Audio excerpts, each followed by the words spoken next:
Today, we're traveling to the ancient city of Abydos, within the famed temple of Seti I, where I'll show you something that will turn your world upside down.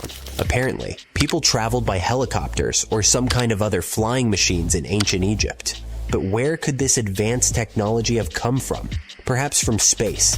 Let's start from the very beginning. Strange hieroglyphs were discovered on the ceiling in the ancient city of Abydos. Look at them attentively, eerily. They depict something that resembles modern or even extraterrestrial vehicles, a bit too much for it to be a coincidence. No wonder some people are sure that the Abydos carvings can serve as proof of ancient astronauts having visited Egypt more than 3,000 years ago. And the ancient Egyptian artists depicted their spacecraft in the carvings on the roof, support at the Temple of Abydos. These carvings have another name, the helicopter hieroglyphs. There is an opinion that these mysterious artifacts might depict 20th century technology, or technology developed in another star system, or even a different galaxy. Now, pay closer attention to this piece. Doesn't it remind you of a helicopter, or probably even a submarine? And here, we can clearly see two planes. Or is it a UFO? In any case, none of these machines existed at the time when the hieroglyphs were carved. If we look at this whole situation from this point of view, it looks like it supports the ancient astronaut theory, which claims that intelligent extraterrestrial beings, aka alien astronauts, visited our planet and made contact with humans in ancient and prehistoric times. In this case, the hieroglyphs could be the proof of this extraterrestrial contact in the past. Some ufologists are also sure that aliens were responsible for the creation of such famous monuments as the pyramids in Egypt and Stonehenge, along with many others. Now, many people have argued that the images uploaded to the internet are fakes. But no, they are in fact real.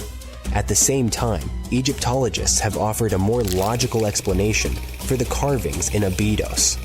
In ancient Egypt, it was common practice for hieroglyphs to be recarved and refaced over the years. This process, known as palimpsest, was often done when a new pharaoh came to power. That's why the new ruler's name was carved over the previous one. And we have documentary evidence that this did happen at the Temple of Seti I in Abydos, particularly during the reign of his son, Ramses III. One blogger, Hypnogogial, expressed frustration with what he sees as gullibility from New Age, UFO, Atlantis enthusiasts. He explained that the roof support carvings had been started under Seti I's reign and finished by Ramses II. As a result, where Seti I's name appeared, Ramses II's carving overlapped it, and vice versa. Over time, the erosion of these carvings, combined with the overlapping hieroglyphs, created the appearance of modern machines.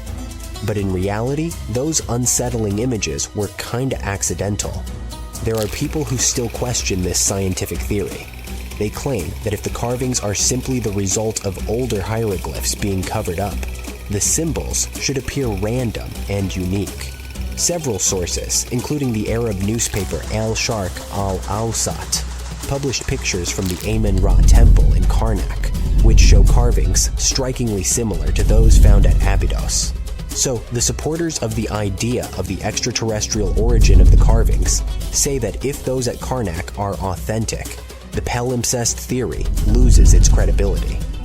But most likely, ufologists just see what they want to see, ignoring any scientific proof that goes against their theories. They don't want to accept the fact that erosion, as well as the phenomenon of overlapping hieroglyphs, could have easily happened at both historical sites. Most people know that pyramids were built as grand tombs for the pharaohs, designed to ensure they had a smooth journey to the afterlife. The Great Pyramid of Giza, for instance, was constructed for the pharaoh Khufu. But what most people don't know is that this whole pyramid building trend started right here with the step pyramid of Djoser about 4,700 years ago. This massive structure was built for Pharaoh Djoser, a ruler from Egypt's 3rd dynasty. It rises 7 layers high above the ground and stands about 200 feet tall. We think of it today as a phenomenal architectural project. But for ancient Egyptians, the Step Pyramid of Djoser turned out to be more like a massive experiment, a trial run, if you will, to perfect their building skills before they moved on to even more ambitious pyramids. Reaching new heights is super exciting, but the real mystery is what is going on below the ground. In this pyramid's underground labyrinth, there is a network of tunnels stretching about 3.5 miles long.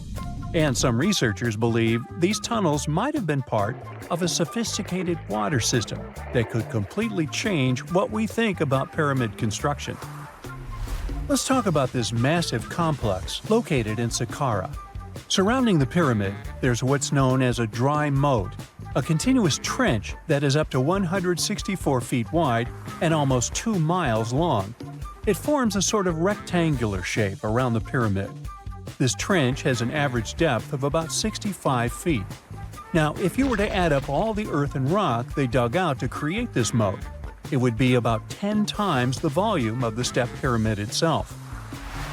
For the longest time, people just assumed this trench was nothing more than a huge quarry, a place where they dug up stone and clay to build the Step Pyramid. Makes sense, right? But when you take a closer look, it doesn't add up. The trench is too narrow and deep to be practical for mining, and its layout doesn't match anything we know about ancient Egyptian quarrying methods. Plus, some sections of the trench are actually covered with a rocky ceiling, which would have made it nearly impossible to use as a quarry. Another theory suggests that the dry moat had some kind of spiritual significance. Maybe it was a sacred place, where souls of nobles gathered to serve the late king in the afterlife. There are even niches in the walls that work as a hint at this spiritual function. But most researchers believe that this purpose likely developed much later, long after the complex was built for Djoser. So what was the moat really designed for? In 2020, a researcher came up with a pretty intriguing idea. It is possible that this trench was actually designed to collect and manage water, especially after heavy rainfalls. Now, that makes sense when you consider the location. The moat sits in an area that could easily have been flooded by runoff water from nearby plains. This could also explain why the trench wasn't used for new graves until much later when the climate became drier and less prone to flooding. The story becomes even more intriguing as this trench appears to be part of a larger, more complex hydraulic system within the Djoser complex. It is like the trench has several compartments, carefully carved out of the rock and connected by tunnels. These compartments likely served as a part of a water treatment system, where water would flow from one compartment to the next, getting cleaner as it moved along. Now, here is where things start to tie into the pyramid itself. The Djoser complex has a series of underground shafts, and some researchers think that water from the moat's deep trench might have been used to power a hydraulic lift system. And this giant water-powered elevator could have been used to raise the heavy stones needed to build the pyramid. It worked like a volcano, but instead of lava, water did the heavy lifting. Imagine a big deep hole in the ground at the center of the pyramid site. Inside this hole, there was a huge wooden platform, kind of like a giant raft that could move up and down. When the workers wanted to lift a heavy stone, they would fill the hole with water. As the water rose, the wooden platform started to float up, carrying the stone with it, almost like a giant water-powered elevator. When the stone reached the right height, the workers slid it off the platform and onto the pyramid. The idea is that water from the deep trench, after being cleaned and filtered, would flow into these shafts. A massive float, possibly made of wood, would then rise as the water filled the shaft, lifting the stones up to where they were needed for construction. Once the stone was in place, they'd let the water out, lowering the platform back down to the bottom, ready to lift the next stone. This fancy hydraulic lift system could have been a game changer, making the whole building process a lot faster and more efficient without using a lot of workforce.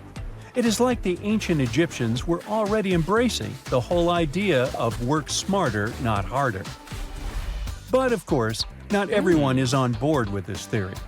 Some experts argue that the area where the step pyramid of Djoser was built couldn't have held enough water from occasional rains to maintain such a fancy hydraulic system.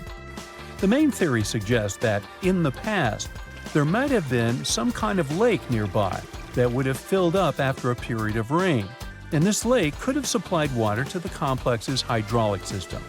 But there is no mention of such a lake in any ancient Egyptian writings, so it might be more of a what-if situation than a reality. And then there's the issue of the hard work itself. Remember when I said this method could have allowed the ancient builders to raise stones with far less effort? Well, that might not be entirely true. According to some experts, just building this hydraulic device would have required a lot more heavy work than simply moving the stone blocks using good old-fashioned manpower.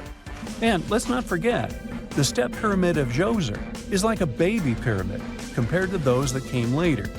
The stones used for Djoser's pyramid weighed, on average, about 660 pounds each, which is nothing compared to the more than 2.5-ton blocks used later for the pyramid of Chephren. If this cool water lift theory gets completely ruled out, we still need to explain how this pyramid was built in the first place. To answer that, we need to rewind a bit and talk about the original plans. See, before Djoser's tomb became a pyramid, the idea was to construct a simple mastaba. This type of tomb was pretty common in earlier periods, a flat-roofed, rectangular structure with sloping sides. But after the original mastaba was finished, they decided to expand it a bit by adding more layers on top. And then they added even more layers, until the construction reached 6 distinctive steps, each one smaller than the previous. And they probably did all this by raising those heavy stones using ramps, not a water-powered elevator. There is still so much we don't know about the step pyramid of Djoser. More research is definitely needed to fully understand how this system worked, or if it even existed at all. But the idea of using water to help build the pyramid adds a whole new layer to our understanding of ancient Egyptian engineering. It's a powerful reminder of just how clever and resourceful those builders were, using the natural landscape and the power of water to create one of the most iconic monuments in history. You're heading to Spain with a team of archaeologists to try to find some ancient artifacts. You get lucky and uncover one of the greatest treasures of the Iberian Bronze Age. Iberian refers to the Bronze Age culture of Portugal and Spain. So you find and unearth coins, jewelry, vases, vessels, and 2 pretty strange items. One is something like a part of a scepter, and the other resembles a bracelet. And you know what's strange about them? They're connected with space. In 1963, several miles away from the city of Vienna, Spain, scientists discovered the treasure of Vienna, one of the most significant gold hoards from the Bronze Age. Interestingly, are there bronze treasures from the Golden Age? Never mind. All the gold found dates back to sometime between 1500 and 1200 BCE, except for that scepter and bracelet. They were made by inhabitants of another planet, so their production date is unknown. Okay, that's a joke. However, a small part of this joke is true. When scientists studied the found gold, they discovered that those 2 items were made of iron. So what, you might think? Well, the catch is that in the Bronze Age, people didn't mine or manufacture iron. Work with this metal began around 850 BCE, about 400 to 700 years after the creation of the treasure of Vienna. How is this possible? A clue to this mystery can be found in ancient Egypt. In the tomb of Pharaoh Tutankhamun, an iron dagger was found, which was also made of similar iron. But this dagger was much more valuable than all the others. And that's because it was made from a space object, a meteorite. Yeah, that bracelet and scepter were also made of meteoritic iron. Its difference from Earth metal is that cosmic iron has a high nickel content, so it all makes sense. People from the Bronze Age couldn't mine iron from the deep bowels of our planet, but nothing prevented them from collecting iron falling from the sky. Just imagine how cool it is to have jewelry or a dagger made of material that has traveled millions of years through the vast expanses of space. Perhaps it even contains particles of an ancient extinct star. Today, these two artifacts from the treasure of Vienna are the oldest recorded items in the Iberian Peninsula made of meteoritic iron. Now, with everything in its place, you can turn your attention to all the wealth of the treasure of Vienna. It contains 66 items: bowls, bracelets, bottles, gold jewelry, 3 silver bottles, and an amber gold button. 22 pounds of ancient gold. People hid it, and only after 3,000 years we were able to discover it. This archaeologist's dream can be found in the Vienna Museum, where exhibits from different time periods are presented, from prehistoric times like 50,000 years ago to the present day. Items from the Iberian period, from the Roman period, from the Arab civilization. You can find not only jewelry and coins, but there are also remnants of columns, ceramics, and other architectural artifacts. The collection is considered one of the most important prehistoric treasures of Europe. And the coolest thing is that you can see it all with your own eyes for just €2, which is about $2. Go to Vienna, find the museum, and enjoy. Hey buddy, I heard you have a metal detector. Could you help me find a hammer I left somewhere in the field? Your old farmer friend asks. You take a metal detector and go searching, but instead of a hammer, you find hundreds, even thousands of silver coins worth $2 million. You're so happy that the farmer lost that hammer, and now you're rich. Stop! Considering that this land belongs to the farmer, would you tell him about the find or take it with you? In reality, neither of these options happened. In 1992, Eric Laws was helping a farmer search for a lost hammer in a field near Hoxne, Suffolk, England. The metal detector stumbled upon a hidden treasure, a huge one. There were silver spoons, gold jewelry, more than 500 gold coins, and about 14,000 silver ones. Eric Laws accidentally discovered the largest collection of gold and silver from the late Roman period in Britain. Unfortunately, or perhaps fortunately, he and the farmer didn't receive the treasure. It's now in the British Museum. Let's move away from the farmer's field to somewhere on the Mediterranean coast. Imagine you're a scuba diver. There was a strong storm yesterday, but now with the water calm, you dive in and discover the seabed covered with gold dinars. This story happened in 2015. The coins which the storm brought to the shore might have been minted even before the First Crusade that started in 1096. This collection is one of the most impressive archaeological finds in the world. All these treasures surely can make the heads of those who find them spin, but they end up in a museum. And that's a good thing, because such wealth can drive a person crazy. A metal detector and a diving suit helped people discover ancient treasures. What's next? How about a dog? Yes, it could be perhaps a great replacement for a metal detector, by the way. So in 2013, 2 people were walking their dog in Northern California on their property. Suddenly, they discovered a rusty can filled with coins minted from 1847 to 1894. There were about 1,500 coins, and they all were gold. Another chance for a carefree rich future? Not this time. The find caused a lot of controversy among specialists. There was one version, according to which these coins could have been stolen from the US Mint. But later, the US Mint debunked this suggestion as they'd never had this gold in their storage.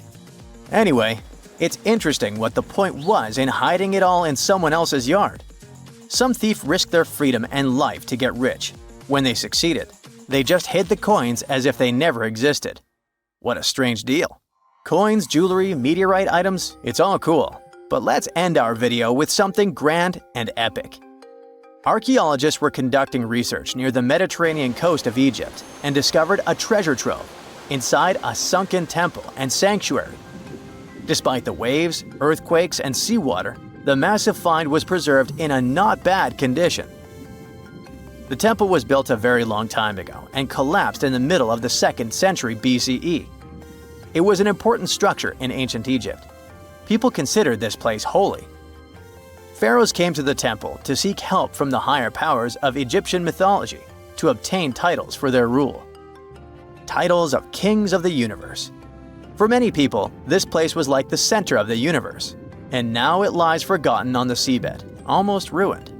Time spares nothing. researchers found out the temple had been part of an ancient port city. A long time ago, an earthquake occurred in this area and destroyed the city. Tidal waves softened the ground and dragged the town into the Mediterranean Sea.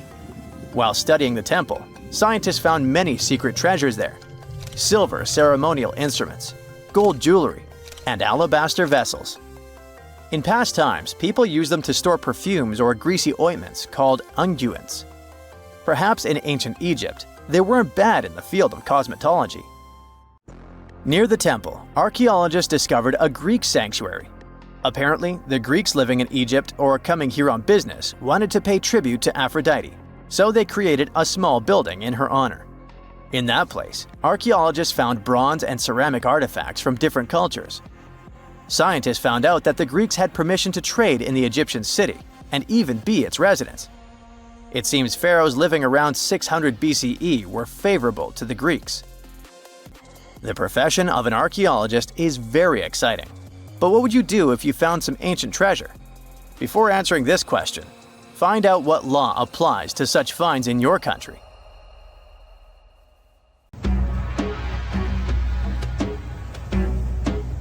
This is not a dune set. This is a very real desert in Niger. Jado was probably built by the nomadic Sao people and is filled with ksars, which are fortified houses made of salt and clay, with giant walls and secret passages. Located deep in the desert, it was once a vital stop for trans-Saharan caravans, but is now a hotspot for smugglers and bandits. The site has been off-limits since 2002 due to its dangers. The origin of the ksars remain a mystery. No archaeological studies have been conducted, leaving many questions unanswered. Even today, shifting sands reveal and conceal parts of these ancient ruins, fueling local speculation about what might still be hidden beneath the desert. Speaking of connective tunnels, scientists were blown away by the discovery of lava tubes in Saudi Arabia. These underground passages form when molten lava cools down. Researchers believe that ancient nomadic groups may have utilized these tunnels to survive the super harsh desert climates. While excavating the tunnels, archaeologists uncovered artifacts, rock art, and skeletal remains. The art and animal bones show that the people who used the tunnels were probably sheep and goat herders. They're still piecing together whether these groups lived in the tunnels for extended periods or just used them as temporary shelters. The Great Pyramid of Giza has been standing for thousands of years, but it's still hiding secrets. Using special scanning technology, scientists found two hidden structures under an ancient burial ground. The first is a shallow L-shaped structure, and below it is a much larger space that could be a final resting place or a chamber. The smaller structure was filled with sand on purpose, while the deeper one might be an empty chamber. Experts believe the two are connected, possibly as an entrance leading to a secret chamber. This is big news because it might give us some more insight into who built the pyramids and why.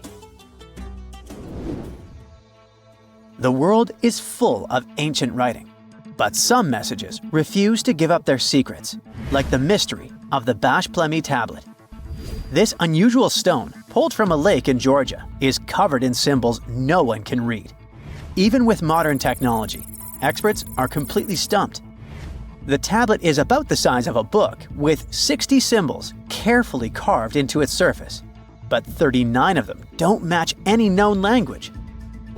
Some resemble scripts from ancient civilizations in the Middle East, India, and Egypt, but none are an exact match.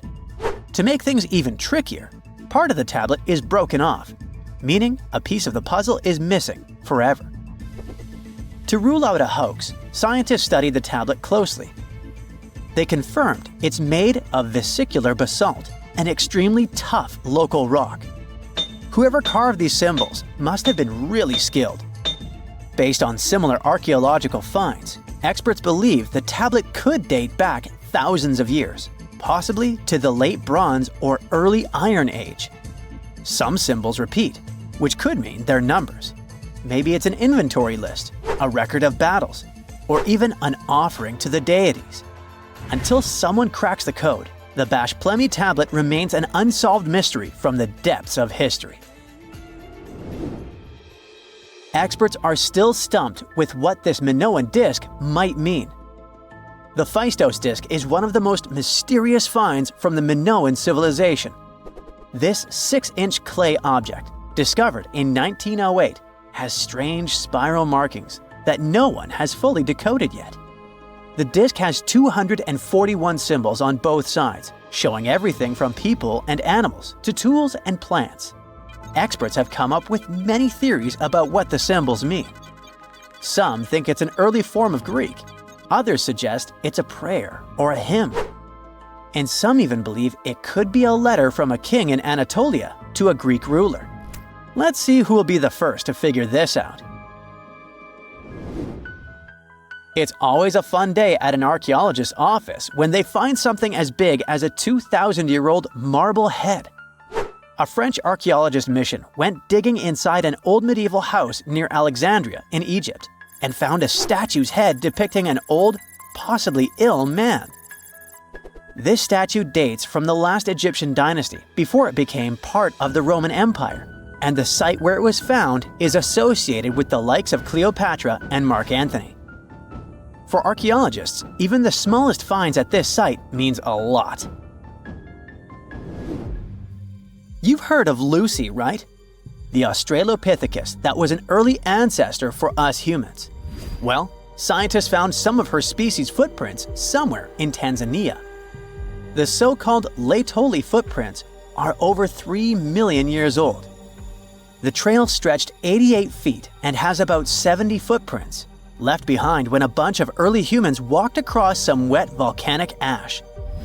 What's cool is that these early humans were already walking on 2 feet, like us, not all hunched over like apes.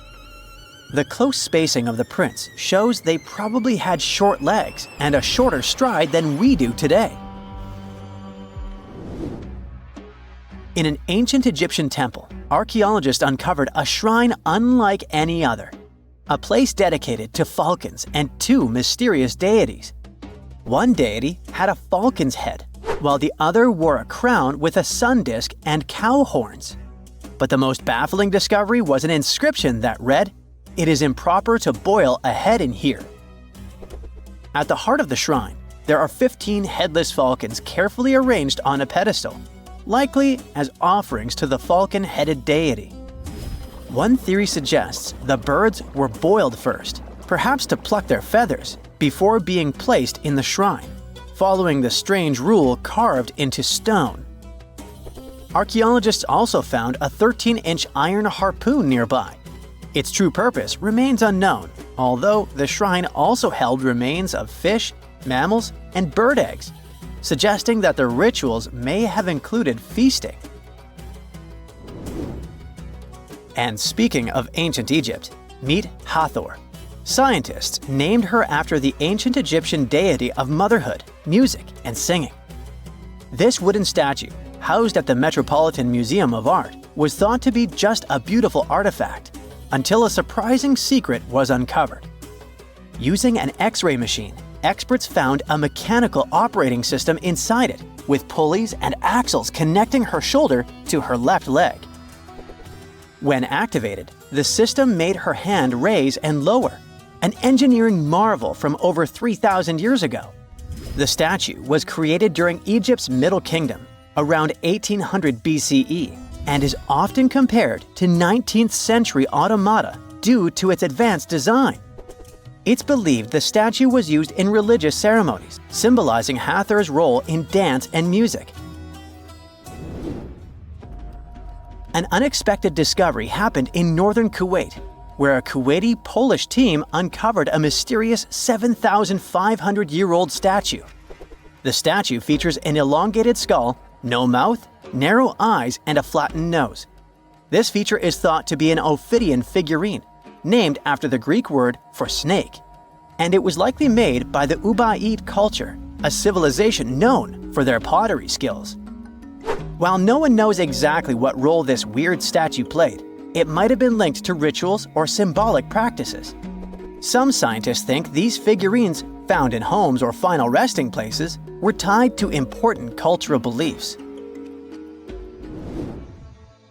We couldn't mention unresolved mysteries of this world without speaking about these elongated skulls. In the deserts of Peru, researchers uncovered 5 ancient skeletons, 2 with unnaturally elongated skulls. While head shaping was common in many cultures, these skulls defy explanation. Local legends tell tales of the so-called gentiles, a mysterious race banished underground by the powerful deities. Some say this is what the skulls represent. Others think this is some type of genetic anomaly, which was confirmed after finding an infant skull, too large to be artificially shaped. Wow! Scientists have found a lost city beneath Egypt's pyramids. And it's incredibly large, bigger than the biggest target you can imagine. Underground chambers, passageways, and vertical structures.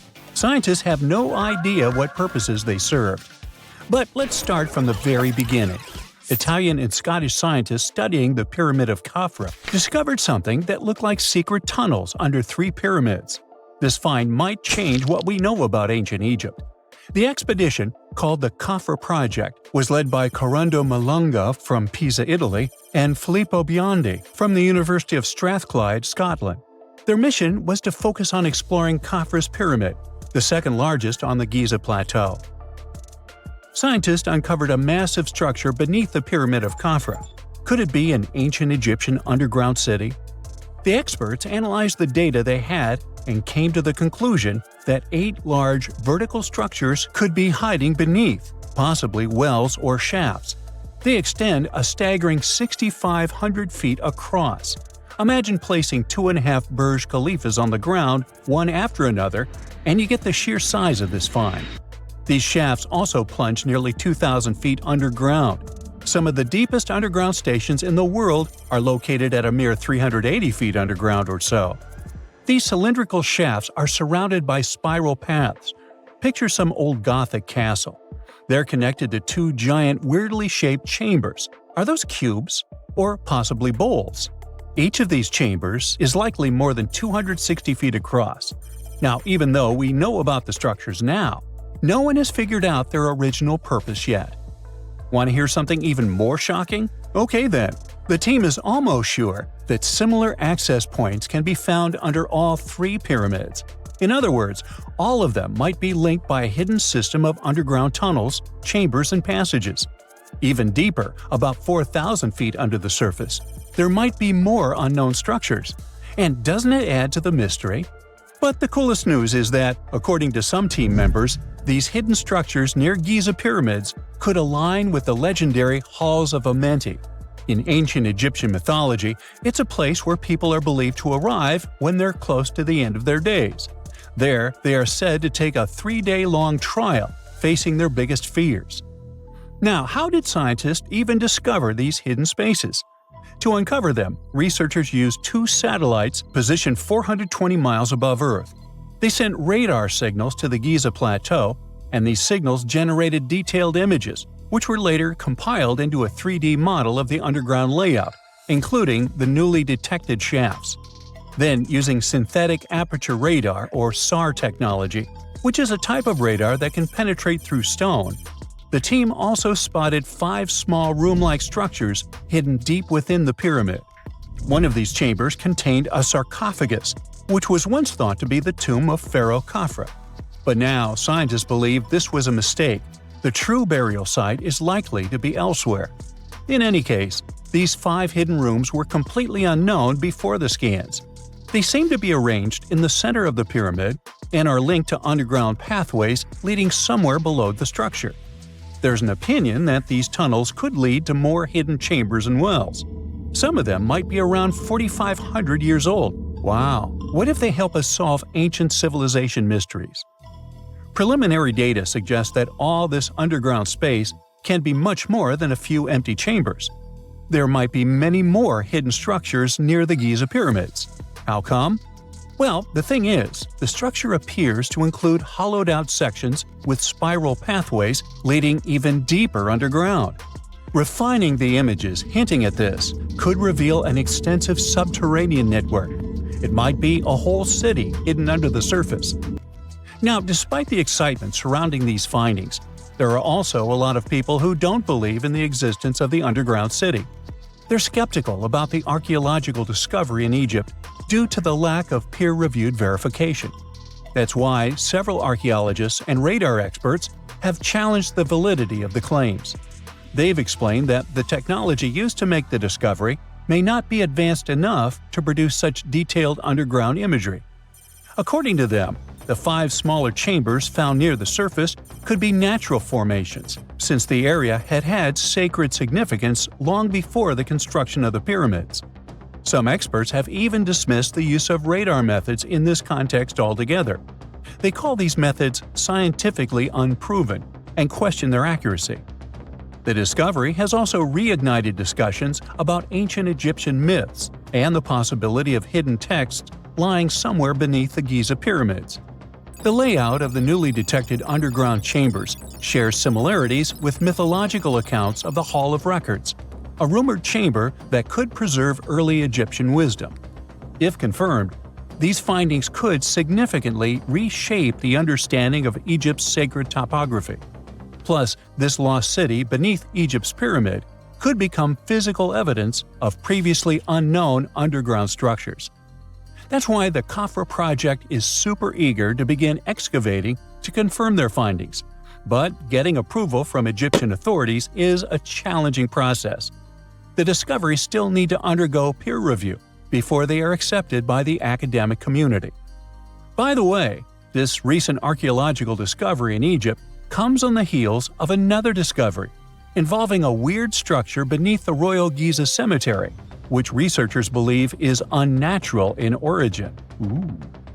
Archaeologists use remote sensing techniques and uncovered a mysterious L-shaped structure underground in the Western Cemetery of Giza. This area is known to house burials of royal family members and high-ranking officials. Many of the tombs in the cemetery have above-ground mastabas, rectangular stone or mud brick structures with flat roofs. But there is an area in the center of the cemetery where there are no above-ground structures. To investigate this unexplored region, the team used electrical resistive tomography and ground-penetrating radar. ERT works by sending electrical currents into the ground and measuring the resistance to detect remains. As for GPR, it sends radar into the ground and maps the structures based on the radar's return. The team found an anomaly about 6.5 feet beneath the surface. It appeared to be an L-shaped structure measuring at least 33 feet in length. The readings suggested that the structure had been backfilled with sand after its construction. This made the team hypothesize that it could be a mix of sand and gravel, or possibly an air void. This anomaly was classified as a highly resistive structure, which meant it didn't occur naturally. Motoyuki Sato, the study's lead author and professor at Tohoku University in Japan, claims that the structure is not a natural formation due to its sharp shape. Another weird thing about ancient Egyptian pyramids is that historians have long believed that they were built primarily for royals and high-status individuals who had the wealth and power to create such massive structures. However, new research from the archaeological site of Tombos in modern-day Sudan challenges this assumption. The thing is, Tombos' pyramid may have served as burial sites for low-status workers as well as elites. The hard-working members of ancient communities may have found their last resting place in some of the most visible monuments, including the pyramids. Located along the Nile River in the ancient region of Nubia, Tombos became part of Egypt after its conquest of the area around 1400 BCE. That's when Egypt established the site to strengthen its colonial control. Workers at Tombos built pyramids, but those were much more modest than the famous pyramids of Giza. The research team reanalyzed 110 human skeletons from Tombos, originally studied in 2012. In particular, they examined the entheses, the areas where tendons and ligaments attach to bones. Such an analysis can give us insights into the amount of physical labor a person performed. When someone does hard labor, their bones often develop distinct crests and ridges at these attachment points, due to the stress on the tendons and ligaments. And while some skeletons showed little change in their entheses, suggesting they belonged to individuals from the upper classes, others showed more serious changes. It means they belong to lower-class workers. This finding can totally challenge our earlier understanding of pyramid burials, especially the idea that only elites were buried in the pyramids, because the pyramids themselves were designed for the elite. This recent research may prove that lower-class workers may have found their final resting place in these monumental structures too. What is a boat doing in the middle of a desert? You would expect to find a seagoing vessel closer to shore. This is the question archaeologists had been asking for decades. In 1988, there was a storm near one of the most important archaeological sites in ancient Egypt. A wooden structure emerged from the sand. It was hollowed out by termites. Scientists were determined to solve its mystery. In 2000, they began excavating the site near Abydos, Abydos. An American team of experts soon discovered a boat that was 70 feet long, and it wasn't alone. In total, there were 14 boats neatly resting next to each other. It was impossible to completely dig out the boats because of their poor condition. Luckily, the wood was preserved enough to get a sample. Analyses revealed that the boats were around 5,000 years old, the oldest fleet in human history to this date. The time of their construction predates the pyramids at Giza by half a millennium. Each ship of the fleet rested in a vault that matched its dimensions. The room was roughly a third of the size of a tennis court. It had mud brick walls that featured more than 120 drawings of boats. Ancient Egyptians incised them on whitewashed walls that were excellently preserved. Scientists have known about these mysterious chambers for well over a century. 1901, 1902. A British archaeologist, Arthur Weigel, stumbled upon a strange structure west of the River Nile. His team caught a glimpse of the interior walls. Sadly, a section of the roof collapsed, so they had to call off further exploration. Researchers abandoned the site, but its location remained on the maps. The boat's position first led scientists to think that they rested on a bank of the mighty Nile. But there was a problem with this theory. Today, the river flows almost 7 miles west of Abydos. Further studies of the surrounding terrain showed the Nile didn't change its course throughout history. Also, if the boats floated near a dock, they would be in unstable positions. The 14 vessels at Abydos were perfectly parallel to each other. There was only one conclusion possible. Someone had deliberately placed them like that. They must have gone through a lot of effort. Each boat had enough room for up to 30 rowers. These vessels could really float. They weren't models, but scholars still don't know if they actually sailed any body of water in ancient Egypt. This doesn't diminish the importance of the find. Previously, archaeologists found only small-scale models. In King Tut's tomb alone, there were 35 boat models. For a long time, these figurines were the only clues as to how ancient Egyptian vessels looked like. The boat's design confirms that they were the real deal. They are the earliest surviving examples of something called built boats. Ancient people constructed primitive vessels by hollowing out large tree trunks. The alternative was reed that was tied together to form a raft. The boats at Abydos had planks tied together. This was a major breakthrough in shipbuilding. During their lifetime, the boats must have seemed impressive. Timber was a valuable commodity at the time. There was no wood in the desert. Cedar had to be imported from Lebanon. The only person who could afford such luxury was the pharaoh. Studying the area around the ancient fleet provided more answers.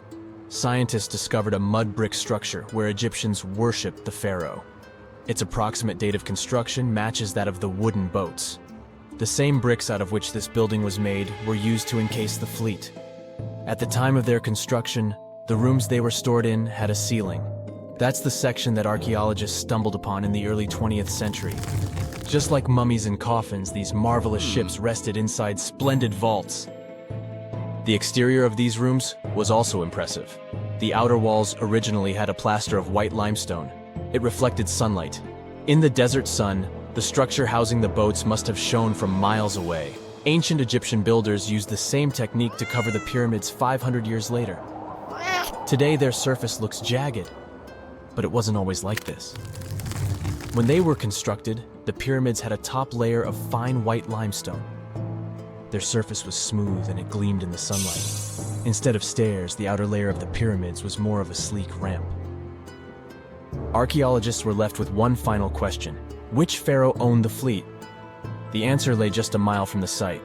This is where the tomb of a pharaoh from the 5th dynasty rested, King Senwosret III. Its time and style of construction matched the ones of the chambers with boats. The very end of his rule might explain how the boats ended up in the middle of the desert. The pharaoh probably passed away in northern Egypt. Then his body was transported down the Nile to Abydos in a marvelous procession of decorated boats. The vessels were later lowered to chambers near the final resting place of their owner. This had a symbolic meaning. In the ancient Egyptians' belief system, ships played a key role.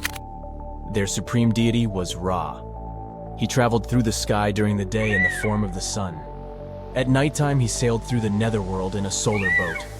The pharaoh identified himself with Ra. That's why he needed boats in the afterlife. That was the only way to regenerate himself. Just as the sun rises every day above the horizon. This belief existed for thousands of years. The more famous Pharaoh Khufu also had a ship. Scientists found it in 1954 next to his pyramid at Giza. It is some 4 centuries younger than the fleet at Abydos, but Khufu's ship was almost 2 times longer. The Great Pyramid of Giza and King Tut's tomb are some of the most famous archaeological finds in Egypt. But there are many more secrets hiding beneath the endless sands of the Sahara Desert. Recently, 2020, archaeologists found a lost city there. They have labeled it as the most important discovery since King Tut's tomb, 1922. The city of Aten is some 3,000 years old. Historians hope it will give them a unique insight into the everyday life of ancient Egyptians. The famous archaeologist and Egyptologist Zahi Hawass proclaimed the site a lost golden city. Aten sits some 300 miles south of Egypt's capital, Cairo. It is close to the famous Valley of the Kings. Archaeologists first found sections of mud brick walls that spread out in all directions. They discovered complete rooms with tools of everyday life inside. The research team unearthed a bakery, a residential neighborhood, and an administrative district.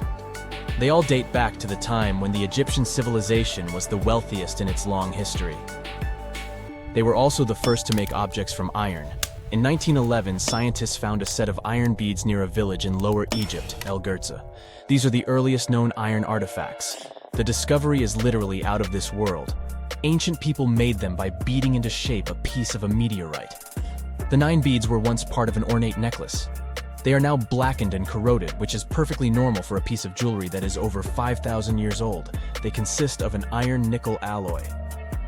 Researchers were impressed by the skill of ancient jewelers who processed the beads. Their craftsmanship is more impressive when you think that they didn't know the stellar origins of the material.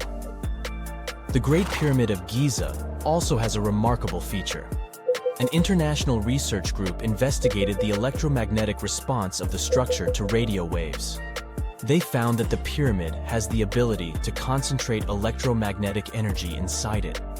This occurred inside its chambers as well as under the pyramid's base. It contains an underground, unfinished chamber.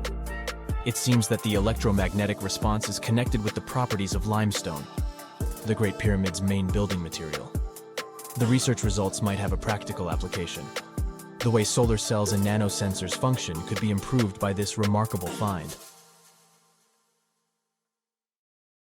If someone finally invents time travel and you hop on a trip to the past, you won't recognize many of the things you know and love today. The Statue of Liberty and the Egyptian pyramids, some basic gadgets like the remote control and your laptop, and even the corn you have for lunch have all changed beyond recognition. When the pyramids were originally built in ancient Egypt and Giza and other places, they didn't look sandy brown at all. All of them were covered with white limestone. If you had seen them under the hot African sun, you'd have to look away. That's how smooth and shiny they were. Builders used around 6 million tons of this material for the Great Pyramid of Giza alone. It's the largest one you can still see on your trip to Egypt. The local rules were quite a thrifty crowd, and they reused some of the casing stones for other construction projects. A massive earthquake in the 14th century has also loosened some of the stones, so you won't see a lot of limestone, but some of it is still there, on top of the Pyramid of Khafre in Giza. It looks like it has a second peak on top of the first. In ancient times, all pyramids used to have capstones called pyramidions, covered in a mix of gold and silver. Most of them have been lost over the centuries, but you can still see a few of them at museums. They show images of Egyptian deities. The pyramids were probably modeled after a sacred pointed stone, the benben. It represented the rays of the sun. Now, lifting heavy rocks wasn't so simple without the tech we have today. I guess you'll agree with me if you helped your friends move at least once, and they made you carry the couch. But those smart Egyptians of the past thought of that and chose the pyramid shape. It lets the weight distribute evenly throughout the whole thing. The Statue of Liberty has also had a major makeover since it was first unveiled in 1886. Believe it or not, it used to be a shiny brown color, just like a penny. 20 years later, it changed its color to green. It wasn't a fashion statement, but a chemical reaction. The statue is covered with hundreds of thin copper sheets. When copper reacts with air, it naturally forms a protective layer called verdigris. This layer protects what's under it from corrosion, and that's why statues and other things made of copper, brass, and bronze can last so long. When Lady Liberty first turned green, people in authority decided it would be a good idea to paint it all over. It was way before social media, so you couldn't just drop an angry comment under the post describing the idea. But they wrote about it in the local newspapers, and the public didn't love the idea. Then the Times interviewed a copper and bronze manufacturer, and he confirmed they shouldn't repaint it, because removing the protective layer would mean destroying the statue. Over the years, people have suggested painting Lady Liberty several times, but no one has ever done it. I don't know about you, but I can't imagine that lady in any other color, so I guess it's for the better. You love bananas as much as I do? Next time you enjoy a juicy soft one, remember you gotta thank selective breeding for that texture. The original wild bananas had many large, hard seeds and not so much delicious pulp. And hey, who doesn't like a sugary watermelon? It has a history of over 5,000 years, and it used to have bitter, yellowish white flesh and was really tricky to open. Selective breeding saved the day again, and watermelons got way sweeter. Japanese scientists went further and invented the seedless version. Corn's grandmother is a Mexican grass called teosinte. The kernels in this grass were small and hard to get. Farmers from many thousands of years ago saved the seeds only of those plants that were larger or tastier, or with kernels that were easier to grind. Thanks, my friends, for giving us the corn that's edible and even delicious. And just imagine, wild avocados were so small that they could easily fit in the palm of your hand. The pit in them was so large you wouldn't find much edible material inside. They also had a much harder shell than the ones we're used to. You probably wouldn't get a lot of work done without your beloved computer today, but I can't tell you exactly whom to thank for this invention. The ABC from 1942 is one of the contendants for the title of the first computer. It's short for the Atanasoff Berry computer, named after its inventors at Iowa State University. The ABC weighed over 700 pounds. Yep, yours must be way lighter than that. That big boy consisted of around 300 vacuum tubes and had a rotating drum, a little bigger than a paint can, and had small capacitors on it. A capacitor is a gadget that can store an electric charge, like a battery. The ABC could solve problems with up to 29 different variables to help scientists save some time. Like modern computers, it used binary digits, ones and zeros, to represent all numbers and data. Because of that, it was possible to do the calculations electronically. And now, my favorite part, the ABC finished one operation about every 15 seconds. Just for you to compare, it's millions of operations per second now. Unlike the tech we use today, the ABC did not have a changeable stored program, so the program could only do a single task at a time. an operator had to write down the intermediate answer and then dial that back into the computer. Sounds like another reason to be happy we live in the 21st century. That remote control you use for all sorts of appliances has gone a long way too. Nikola Tesla, who gave us alternating current, designed one of the first wireless remote controls back in 1898.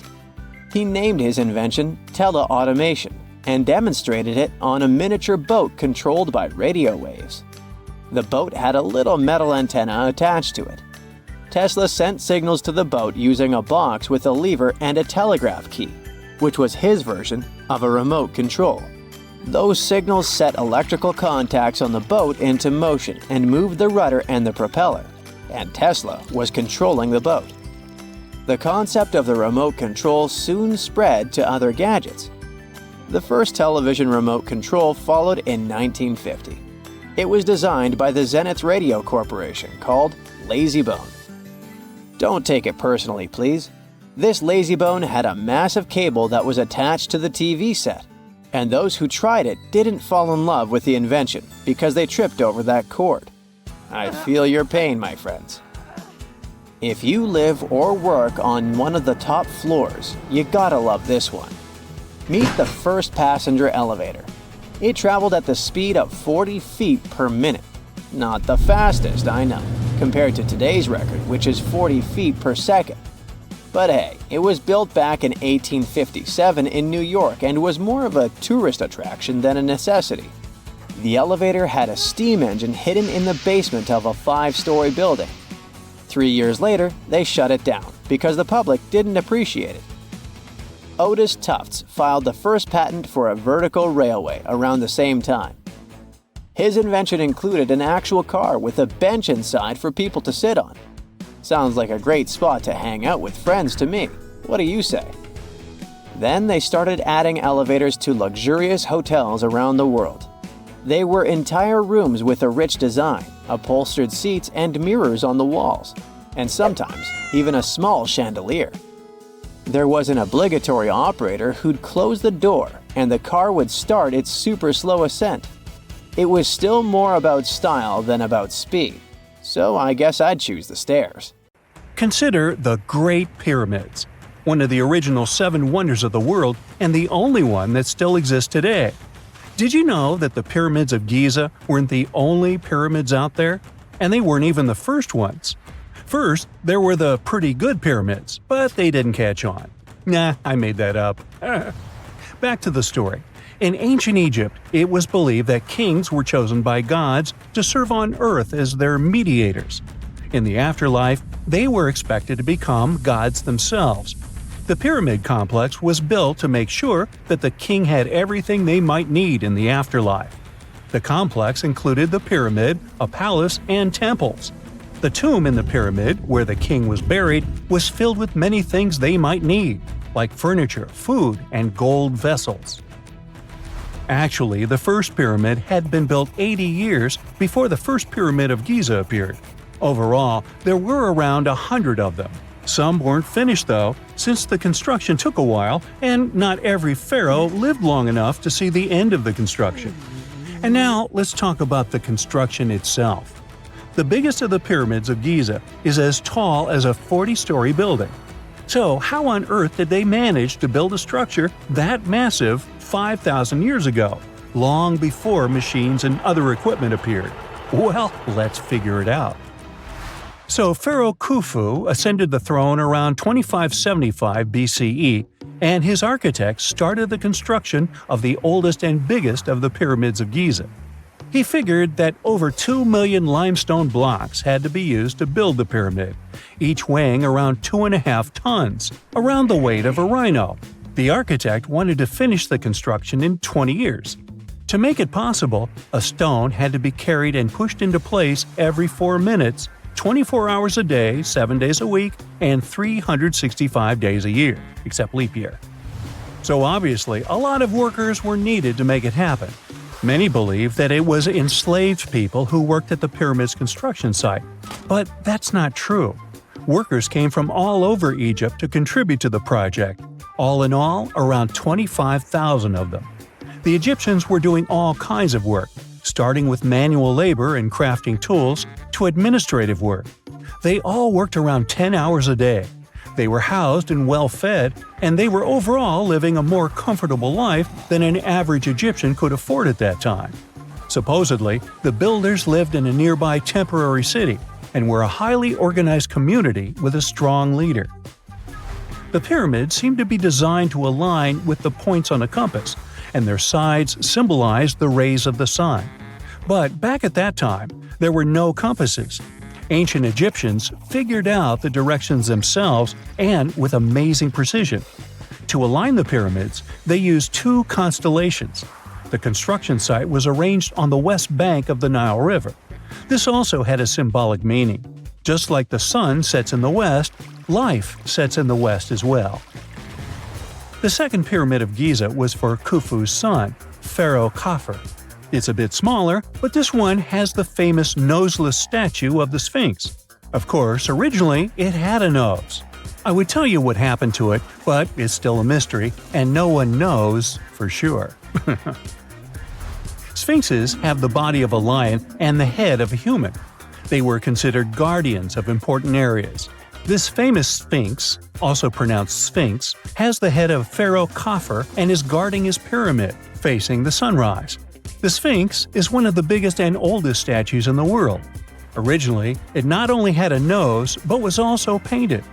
Scientists have discovered traces of the red color of its face. So, most likely, the sphinx was painted red. There are also remains of yellow and blue color on its body. The statue definitely wasn't boring. Till around 1800, the Sphinx was buried up to its shoulders until an adventurer with a team of 160 men dug it out. But let's get back to the construction. The workers, of course, needed stone blocks. There were two main places where people could get these stones. One source was close to the construction site, but that fossil-lined yellow stone was only suitable for the pyramid's interior. The limestone blocks for the exterior were hauled from 8 miles away on 30-foot-long sleds. Apparently, it wasn't too hard to pull them. The sand mixed with the right amount of water was pretty slick, and 10 people could move a sled even with a rock weighing so much. Surprisingly, cutting off a block of limestone wasn't the biggest problem. When in the ground, it was soft and could be split relatively easy. But after getting exposed to the air, limestone hardens. So the most difficult part was to shape the blocks. That step was crucial because the smallest inaccuracies could lead to the whole pyramid collapsing. So, okay, those limestones were mined, carried on a sled, shaped, and then what? How could they be put into place? Well, this is still a mystery. Archaeologists have discovered the remains of a ramp system that dates back around the time the pyramids were being built. So historians have come to the consensus that, most likely, the Egyptians designed a unique ramp system to move and pull huge stone blocks. The most common opinion is that there were several ramps around the pyramid. There probably was a central ramp with 2 staircases on each side of it built over the pyramid stones. The ramp was growing as the pyramid was getting higher. People might have been walking up the stairs, pulling up stones on wooden sleds. But this is just one of the options. Other experts say that the ramps were around the pyramid, and some say that the ramps were inside the pyramid. Maybe we will never know for sure, and it'll forever remain a mystery. The exterior limestone of the pyramid was polished with sand and stone until it gleamed. On top, there was a gold and silver capstone, which glimmered over Egypt like a second sun. So that's how it was 5,000 years ago. Now, about the interior. Surprisingly, there's not much inside the pyramid. Most of it is just solid stone with very little open space. But let's take a quick look inside.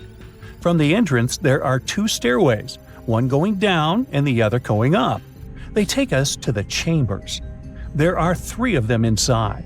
Now, why is that? Apparently, throughout the whole construction, a burial chamber had to be prepared at all times, just in case a pharaoh kicked the bucket before the construction ended. So separate chambers were built one after another as the construction progressed. The last of them was the main one. It's called the King's Chamber. It's the one where Khufu was resting. It's the biggest room at the very heart of the pyramid, and there's a big passageway leading to it. It was likely used as a kind of elevator to move granite up to build the interior. Granite was also used to make 5 stories of support beams to ensure that the pyramid didn't collapse. And we can see that it worked since it's been standing for centuries. Unfortunately, none of these chambers have hieroglyphs on the walls.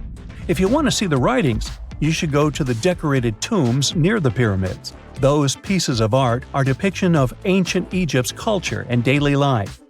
The texts allow researchers to study their language and grammar. The treasures that once were in the pyramids have been taken by people. There are also many secret tunnels and passages inside the pyramids, but even today, no one knows the whole plan of the interior. Scientists have been sending little robots with cameras inside for many years, but there's still a lot we don't know about the pyramids. Now they're trying to use an X-ray to scan the pyramids from the outside, without going inside.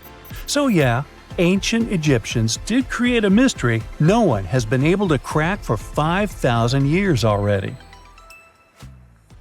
When you think of an epic desert scene with blazing sun, endless dunes, and those magical little oases, you probably picture the legendary Sahara, right? But what if I tell you that 11,000 years ago, this vast expanse of hot sand looked totally different than it does today? Yeah, I don't know, I wasn't around then. But I'm told that back then, what we now call a desert was a lush paradise, brimming with lakes, rivers, grassy plains, and even woodsy forests. So, where did all this water go? There are many stories about the distant past of our planet when deserts were covered with jungles and forests. And then something happened, like changing climates or colossal earthquakes, and it all turned green lands into dunes. But how about a theory that Sahara became a desert because of humans and goats? The Sahara has seen its fair share of wet and dry drama throughout the ages, mostly thanks to little shifts in Earth's orbital tilt, causing variations in how much solar radiation hits the atmosphere. There were even times called the African humid periods, when the rain would pour in and transform the dry landscape into a bright green haven. But between 8,000 and 4,500 years ago, something really funky happened to this region. Certain areas went from humid to dry way too fast to explain it by just orbital changes. In the blink of an eye, the lush Sahara turned into the Sahara we know today. Now, if you ask scientists why it happened, they will tell you, oh, it's just poor parameterization of the data. Bet you didn't get it, did you? What? Well, right, let me translate it from scientific to common human. It means they really don't know the answer themselves, and they got a bunch of missing puzzle pieces. But as scientists sifted through ancient dirt and pollen samples, they spotted a quirky trend. Wherever there were pastoralists, also known as humans with their domesticated animals, the plant life seemed to shift. It was as if every time humans and their furry friends meandered through the greenery, they turned it into scrub and desert right behind them. Oops. Yep, chances are that by overgrazing, humans were sapping moisture out of the atmosphere, since plants give off moisture, which helps make clouds and making things even sunnier, leading to a quicker end of the humid vibes. Plus, our ancestors may have been getting a little too cozy with fire for land management, further speeding up the desert takeover. Anyway, scientists are sure that this lush Sahara would have turned back into desert eventually, even if humans hadn't shown up, thanks to Earth's natural rhythms. So there's no need to pin this abrupt change solely on humans. It could simply be about nature getting feedback from vegetation and dust cycles. It's difficult to determine what caused these changes, as it's all interconnected. During the last humid period, the Sahara was filled with hunter-gatherers. As things got a little drier, they started herding animals for food. The weather pushed people to herd cattle. It's also possible that grazing sped up the landscape degradation. So, which came first, the chicken or the egg? Or in this case, the human or the cow? It's tough to tell with the evidence we have now. Now today, it's safe to say that water is no longer that big of a problem in the Sahara, even though it's a huge desert and the times of lush forests there are long gone. But technology's got us covered. For example, the Nubian Sandstone Aquifer System, the biggest underground water stash on the planet. It's nestled beneath the Sahara Desert's eastern edge and stretches across 4 northeastern African countries – Sudan, Chad, Libya, and Egypt, covering a whopping 770,000 square miles and holding around 36,000 square miles of groundwater. Just look at the pipes transported when it was being built. It's the world's largest irrigation project. No wonder it's feasible to thrive in the Sahara today. But imagine thriving in the Sahara Desert with just one water source. Sounds like a tough gig, right? But the ancient Garamantes did just that, surviving and even thriving for nearly 1,000 years without monsoons or rivers flowing to their desert paradise. These clever folks were the trendsetters of urban life in the sands, and even the Romans couldn't help but notice their genius. While many thought they were just desert-dwelling savages, the Garamantes were busy building an empire in one of the toughest climates on Earth. But how did they do that? Well, they got crafty and dug a whole bunch of underground tunnels to tap into a massive sandstone aquifer. They were literally squeezing every drop of life from under the dunes. But recently, research showed that the Garamantes weren't just hardworking, they were pretty lucky too. The Garamantes had an underground aquifer that brought water up to a hill where they built over 500 fogaras, which are irrigation systems, some stretching as long as 2.5 miles. It was like sipping water through a straw, which let them irrigate their crops for nearly a century, especially since even a little rain would help recharge the system. But eventually, due to rain insufficiency, the aquifer ran low, and reaching it again would have meant digging more tunnels and relying on more people. That's a tough problem, considering these people were in the middle of food and water shortages. Guess I don't need to tell you what happened to the Garamantes, do I? The fall of the Garamantian culture might be linked to several factors. It may have been due to climate changes, or they may have simply used their water resources too much. Back in the day, the Sahara Desert was actually fertile agricultural land, thanks in part to the cool irrigation system the Garamantians created. But since fossil water isn't something you can replenish over time, the groundwater levels dropped pretty low. This likely played a big role in the kingdom's decline by the late 7th century CE. That sounds like someone who hit a lottery jackpot, used up all the money, and went back to their original not-so-cool job once the bank account got fully drained. Oh, by the way, even if the Garamantes left some secret wisdom messages for us, the chances are we'll never get what they wanted to tell us. Nobody really knows what language they used, and their texts are nearly indecipherable to us today. But let's go back to the Green Sahara. So it transformed into a desert about 4,500 years ago. But today, we can understand how people lived in those times in the Sahara thanks to natural parks in Africa that have the ultimate outdoor art gallery.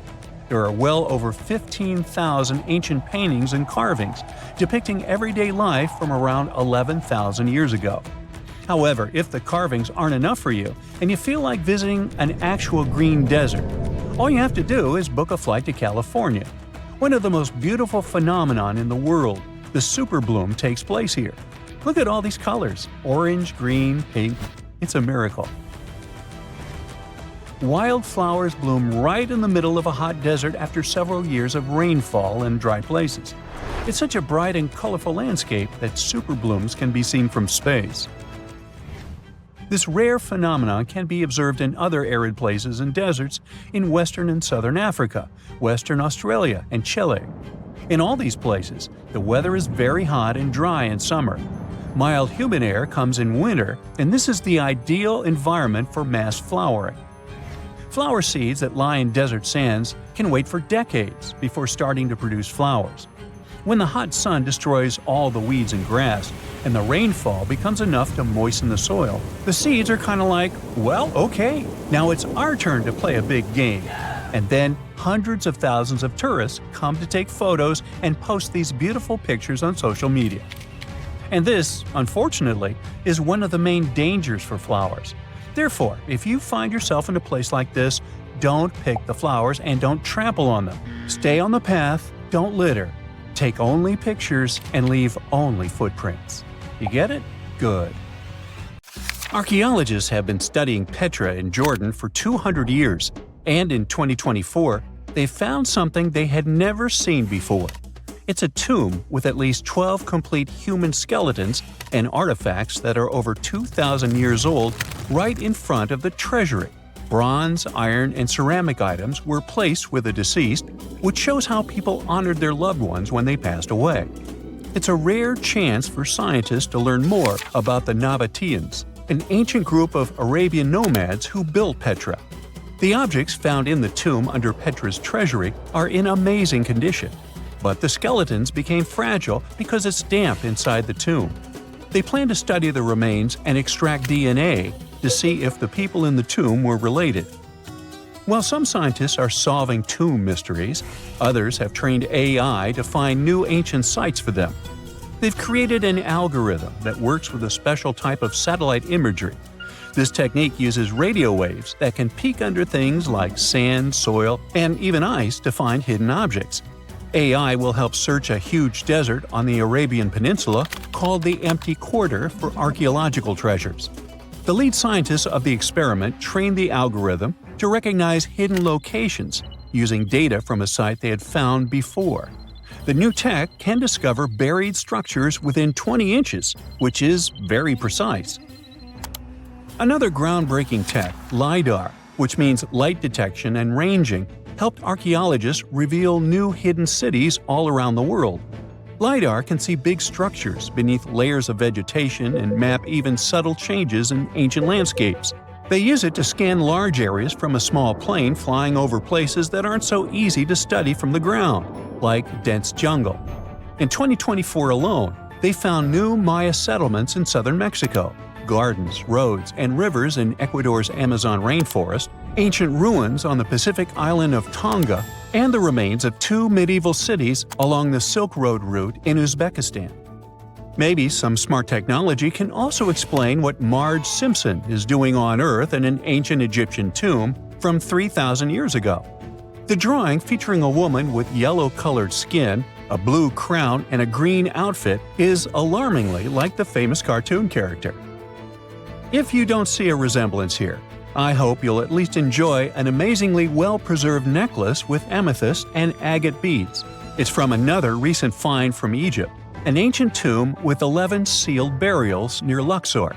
Archaeologists also found 2 copper mirrors, one with a lotus-shaped handle and the second with a unique design of the deity of the sky, women, fertility, and love in ancient Egypt. The hair of the figurine was originally made from almost 4,000 mud beads.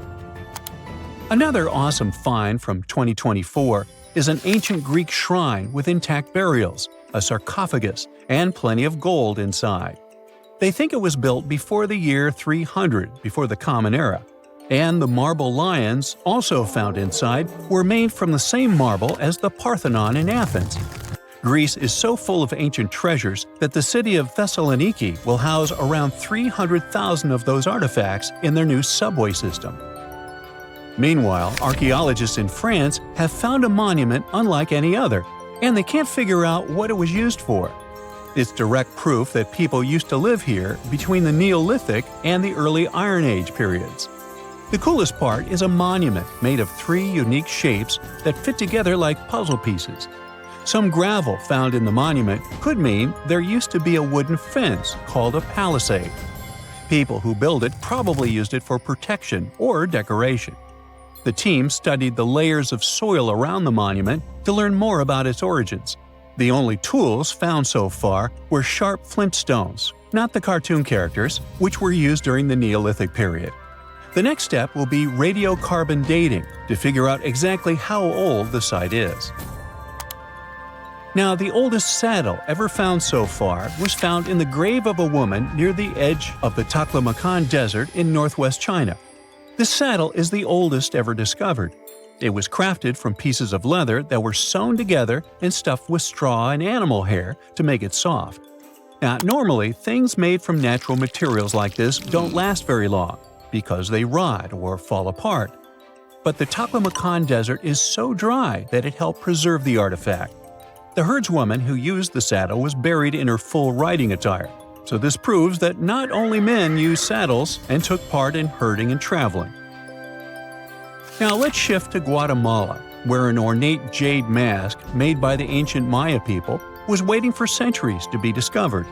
Scientists use radiocarbon dating to figure out the age of the mask. They believe the mask may represent a Maya storm deity, a powerful figure in their mythology. These kinds of masks were often made to honor Maya royalty, and they were placed in the tombs of kings and queens when they were buried. The king's tomb was also decorated with carvings made using tools crafted from volcanic obsidian. After 15 years of searching, scientists may have finally figured out where the altar stone of Stonehenge comes from. They compared the tiny minerals inside the altar stone with rocks from many places in Wales and England and ruled out lots of spots. Then they found the perfect match with a place in Scotland, more than 466 miles away from Stonehenge. This area might even be Orkney, a group of islands in the far northeast of Scotland where a lot was going on during the Neolithic period. The big question now is how ancient people moved such a massive stone so far. The altar stone is over 16 feet long and weighs more than 6 tons. The new theory is that they might have used boats to carry it across the coastline and rivers. Once it was close to Stonehenge, they theoretically dragged it across the land using wooden sleds, ropes, and a lot of teamwork. Meanwhile, in the north of France, an ancient home popped to the surface during the construction of a new house. It turned out to be a luxury urban house for the elite from the 2nd century of the Common Era. The inside of the house was destroyed by a fire, but under the destroyed layer, there are beautiful, real-size fresco paintings. Turkish archaeologists unearthed the arm and foot bones of elephants that lived around 9 million years ago. They also found fossils of early horses, giraffes, and even saber-toothed cats. They've already identified 43 distinct types of animals from this site and collected more than 4,000 fossils. One more cool find from Turkey is a 64,000-year-old workshop inside Enkaja Cave. It looks like people used it for 24,000 years non-stop. There are some tools inside, like flakes and blades, which were made inside the workshop. In eastern Turkey, a farmer accidentally found a 1,000-square-foot mosaic from the late Roman or early Byzantine period just beneath the dirt. Experts say it's a one-of-a-kind thing from this region, and it's still in one piece after all this time. The pattern shows dozens of trees, plants, and animals that were found in ancient Turkey. There could be more treasures in the area, so they plan to keep digging. Our final stop will be in Sicily, where archaeologists uncovered a huge ancient thermal complex. Inside, they found 2 rooms with floors covered in colorful mosaic designs, along with a large courtyard surrounded by arched wings. As they kept digging, they discovered more parts of the ancient city. They found new roads and the remains of a huge complex, along with stretches of old stone walls that were part of the city's fortifications. These discoveries are helping scientists imagine what the city might have looked like during ancient times. No one knows for sure whether the bathhouse was built by the Greeks or the Romans, since both civilizations lived in Sicily long ago. Scientists found a new statue on Easter Island, inside the crater of an old volcano. They were sure they already cataloged all the moai. That's what they call those famous stone giants. But this discovery changes what we know about them. First of all, the moai were rarely alone, so we may hear about more of them in the same area. Second, it's the first moai found at the bottom of a lake. Scientists were working on a project to restore the marshland in the volcano's crater when they stumbled upon the statue. The lake that was here began to dry up in 2018.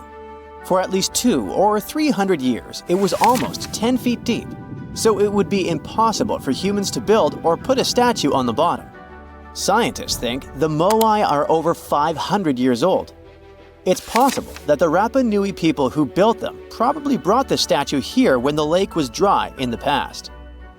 The new find turned out to be slightly over 5 feet tall, which is smaller than the other statues on the island.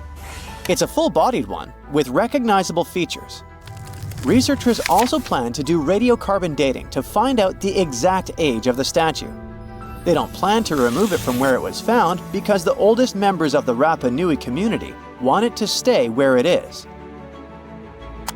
Moai statues kept scientists puzzled for centuries. They knew that they were built as a dedication to the island's chiefs, but no one could figure out why they chose these various locations for the statues. Most of them were found along the coast of the island. Researchers from Binghamton University in New York decided to study the locations more closely and learned that it had to do with water. Easter Island has porous volcanic soil that absorbs rain easily, so there aren't enough streams or rivers and too little fresh water. Hundreds of years ago, the island's people relied on groundwater discharge to get drinking water. The water stored deep underground in rock or soil layers, called aquifers, reach a point where it flows up to the surface. When this underground water emerges near the coast, it mixes with the salty seawater, but the salt level remains low enough that the water is safe to drink. The islanders used to collect this water directly from the spots where it flowed out. And it looks like that's why they built the moai along the coast, right near their most important water source. The main bodies of most of the statues were made of volcanic tuff from a local quarry in what used to be a volcano. This material is easy to carve, but not so easy to transport. That's probably why researchers found over 300 unfinished moai back in the quarry. The rest of them stand in various locations, facing the villages. It looks like the statues were carved lying on their backs. Then, their sculptors detached them from the rock, moved them downslope, and set them in a vertical position to finish the work. When it was done, it was time to move the statue to its platform. And we're talking about moving statues that weighed around half as much as a single-story, unfurnished house without a car or any modern equipment for 3 miles. The locals must have invented some original transportation method. Scientists tried to recreate it and pulled moai replicas on wooden sleds. They thought someone would have used palm trees for that purpose, but this theory has been debunked. The most successful experiment so far was wielding ropes to rock the statue down the road in a standing position. This sounds legit, because the local Rapa Nui legends mention that the moai walked from the quarry. And of course, they needed a good road to get there. In the early 20th century, researchers Catherine Rutledge found an 800-year-old road network on the island. It was a bunch of pathways around 15 feet wide going from the quarry. She thought that those roads were ceremonial and not built just for the statues. She wasn't a famous scientist back then, so others mostly ignored the theory. Several decades later, famous Norwegian adventurer and archaeologist Thor Heyerdahl published his theory. He mentioned that the roads were there exclusively to transport the moai, and some of the statues were dropped along the way for some reason. But in 2010, researchers found that the statues reached their final destinations because they were all set on hidden platforms. The road floor was U-shaped, so pulling massive statues along them wouldn't be easy. You can still find roughly 15 miles of these roads on the island and see them from satellite images. Scientists used to believe that the Rapa Nui people made Easter Island unlivable and ruined their own civilization. But a new study that used remote sensing data and machine learning says that the island's population didn't grow too big and collapse. Instead, the islanders figured out how to live in this challenging place and kept their population small and steady for hundreds of years. Researchers found amazing rock gardens as proof for this new theory. Easter Island, or Rapa Nui, is one of the most remote places on Earth where people live. It's surrounded by the Pacific Ocean. Central Chile is 2,200 miles to the east of it, and French Polynesia is 2,600 miles to the west. The island, which is 63 square miles in size, is made entirely of volcanic rock. But the volcano stopped erupting a long time ago, so Rapa Nui's soil has lost most of the useful nutrients that lava once brought here. It's also drier than tropical islands, and its deep waters made fishing much harder for the settlers, as there's no shallow lagoons or reefs to fish in. So, the islanders came up with a smart farming method called rock gardening to survive here. They spread rocks of different sizes over the soil and planted crops like sweet potatoes and taro between the rocks. The rocks protected the plants from harsh winds and salty air and helped regulate the soil's temperature. They also slowly released minerals into the soil, so it became healthier for growing food. Some islanders still use these gardens, although they don't produce a lot of food. People in places like New Zealand, the Canary Islands, and the US Southwest have used similar techniques to grow crops in uneasy environments. While scientists are solving Easter Island mysteries, the island itself is teaching them something new about how the Earth's mantle works. For years, they thought it moved like a slow conveyor belt, carrying tectonic plates along with it. But a new study by geologists from Cuba, Colombia, and the Netherlands is challenging this idea. They used a special method called zircon dating to figure out the island's age. Zircons are tiny crystals that form when magma cools, and they have traces of uranium inside that turns into lead over time. So, the scientists measured this change to tell the age of zircons. And they were shocked when they saw that some zircons were way older than expected, around 165 million years old. The island itself is only 2.5 million years old. The scientists found that these ancient zircons came from deep inside the mantle, under the tectonic plate, by magma from earlier volcanic activity. Easter Island's volcanoes are part of a group called hotspot volcanoes, formed by hot plumes of rock rising from deep within the Earth. Normally, these plumes stay in one spot while the Earth's crust moves above them and creates a chain of islands, like Hawaii. But the discovery of ancient zircons on a younger island shows there's more going on deep underground than we thought. Research showed that 165 million years ago, a giant volcanic plateau existed where Easter Island is now. But 110 million years ago, it sank under Antarctica because of tectonic subduction. Ancient zircon minerals stayed put and didn't travel away with the mantle conveyor belt. So, it looks like the mantle near hotspot plumes doesn't flow as much as scientists used to think.